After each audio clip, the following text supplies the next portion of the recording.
வணக்கம், நான் Sudarshan Mahesh. Hyderabad central university student union election September மாதம் 19ஆம் தேதி நடந்திருக்குது. அதனுடைய முடிவுகள் வெளிவந்திருக்குது.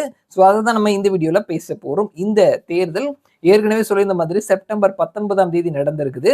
29 இடத்துல போலிங் நடந்திருக்குது. 81% வாக்கு பதிவாகி இருக்கிறது.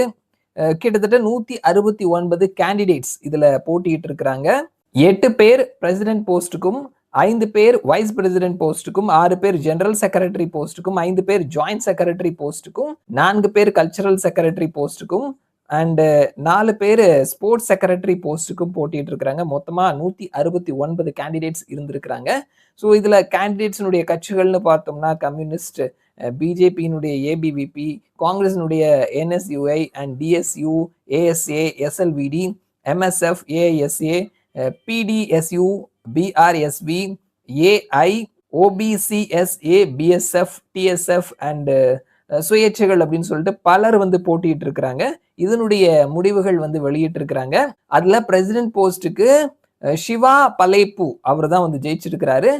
பிஜேபியினுடைய ஸ்டூடெண்ட் விங்கா இருக்கக்கூடிய ஏபிவிபி அமைப்பை சேர்ந்தவர். அண்ட் அடுத்தது துபேந்திரா, அவர் வந்து வைஸ் பிரசிடென்டா தேர்ந்தெடுக்கப்பட்டிருக்கிறாரு. அவரும் ஏபிவிபியை சேர்ந்தவர். அண்ட் அடுத்தது ஜெனரல் செக்ரட்டரியை பொறுத்த மட்டும் ஸ்ருதி பிரியா அவங்க தேர்ந்தெடுக்கப்பட்டிருக்கிறாங்க. அவர்களும் ஏபிவிபியை சேர்ந்தவர் தான்.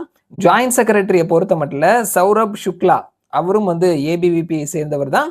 அண்ட் கல்ச்சரல் செக்ரட்டரியை பொறுத்த மட்டும் வெனஸ் அவரும் வந்து ஏபிவிபியை சேர்ந்தவர் தான். அண்ட் ஸ்போர்ட்ஸ் செக்ரட்டரியை பொறுத்த மட்டும் ஜாவலா அவரும் வந்து ஏபிவிபியை சேர்ந்தவர் தான். ஸோ நம்ம ஏற்கனவே இந்த மாதத்துல பார்த்தோம் அப்படின்னா பஞ்சாப் யூனிவர்சிட்டியினுடைய தேர்தலில் பிரசிடென்ட் போஸ்ட்ல ஏபிவிபி, பிஜேபியினுடைய ஸ்டூடெண்ட் விங் ஏபிவிபி ஜெயிச்சிருந்தாங்க. அடுத்தது சில நாட்களுக்கு முன்னாடி தில்லி யூனிவர்சிட்டியை பொறுத்த மட்டும் வைஸ் பிரசிடென்ட் போஸ்ட்டை தவிர மீதி இருக்கக்கூடிய பிரசிடென்ட், செக்ரட்டரி, ஜாயிண்ட் செக்ரட்டரி இந்த போஸ்ட்டை பிஜேபியினுடைய ஏபிவிபி ஜெயிச்சிருந்தாங்க. அண்ட் இந்த ஹைதராபாத் சென்ட்ரல் யூனிவர்சிட்டி இதுல கிட்டத்தட்ட எல்லா போஸ்டையும் ஸ்வைப் பண்ணியிருக்கிறாங்க பிஜேபியினுடைய ஏபிவிபி அப்படின்றத நம்ம பார்க்க முடிகிறது. நம்ம ஏற்கனவே சொல்லியிருந்த மாதிரி ராகுல் காந்தி ஜென்சி இளைஞர்கள் ஜனநாயகத்தை காப்பாற்ற வேண்டும், இப்ப இருக்கக்கூடிய அரசாங்கத்தை அகற்றணும் அப்படின்ற மாதிரி சொல்லியிருந்தாரு.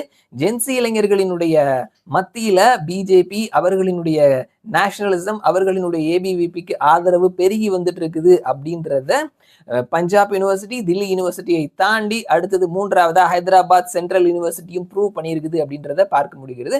6 ஆண்டுகளுக்கு அப்புறமா இப்படி ஒரு மேசிவான வெற்றியை பிஜேபியினுடைய ஏபிவிபி பெற்றிருக்கிறாங்க. வென்ற எல்லாருக்கும் வாழ்த்துக்கள். அண்ட் இந்த செய்தியும் எல்லா லீடிங்கான இங்கிலீஷ் நியூஸ் பேப்பர்ஸ் அவர்களினுடைய இணையதளங்கள்ல கிடைக்கிறது. மறுபடியும் நான் உங்களை இன்னொரு வீடியோல சந்திக்கிறேன். அது வரைக்கும் நன்றி.